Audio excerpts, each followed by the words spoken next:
Hello class, so today we have a real easy lesson, and it's going to be real quick as well, and that is creating polynomials, and specifically creating polynomials when we're given the x-intercepts, remember roots or zeros, and we're also given a leading coefficient it must have. So let's just go straight to these examples because it's going to be pretty easy. So the zeros of f of x are c equals 1, c equals 5, and c equals 5, with a leading coefficient of 7x cubed. So remember how we find zeros, first off. For instance, well, to find zeros, we like to factor a function, right?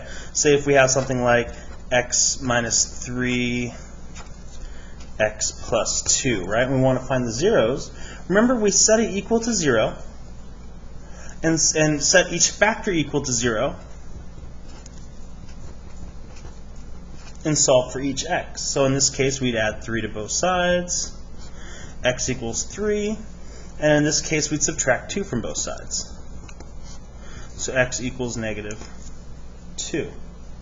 But look what happened. Well, look what happened. Our signs just switched. When it was x minus 3, our 0 is x equals positive 3. When it was x plus 2, our 0 became x equals negative 2. So how about that backwards thinking, right? Where what if we were given these zeros and we wanted to write it into into an equation? Well, think, whatever we're given, just write it in factored form as x and then the opposite sign and then that number. So, for instance, if I was given x equals 3 and x equals negative 2, I would just say x minus 3 and x plus 2. Okay? So that same concept is going to go here.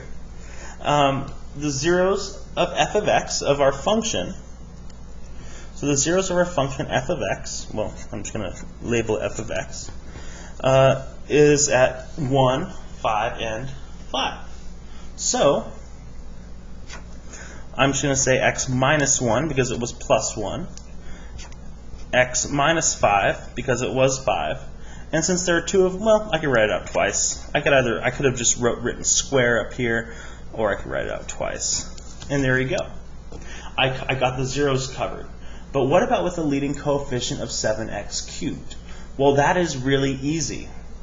The x cubed is taken care of because of the 3 x's. So we just need to worry about the 7. And all you need to do is just put a 7 right up front. And that's it. And we can just leave it in factored form. If we were to multiply this out, it would have to have a leading term of 7x cubed. Okay? In fact, I should have written leading term of 7x cubed, not coefficient. That's the wrong terminology. Coefficient would just be 7. Remember, the term is the whole thing. So, all right, let's go over these other examples here. I'm going to just fix this real quickly. That was my mistake. Okay. So the zeros of p of x are negative 3 and positive or negative 4i, with a leading term of 12x cubed. Well, let's see, it's p of x is equal to, we have an x at negative 3, so that means we're going to have x plus 3.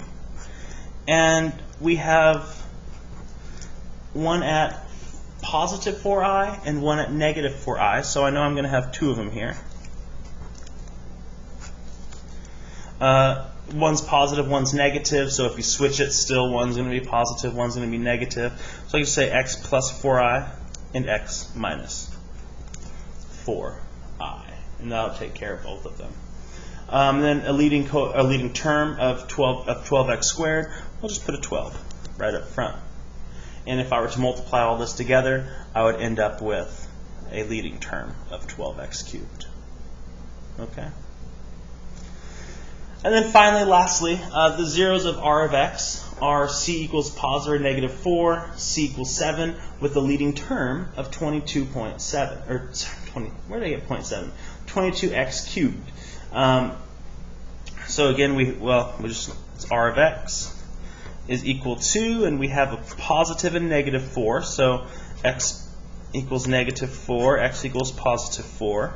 Remember, you have to switch the signs, but there's one of each, so that's why it's like that.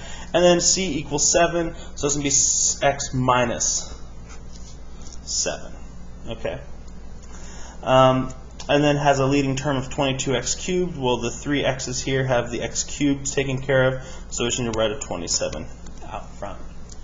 And that's all we need to do to create our functions given these parameters, where we're given zeros in a leading term. So that's all I have for y'all.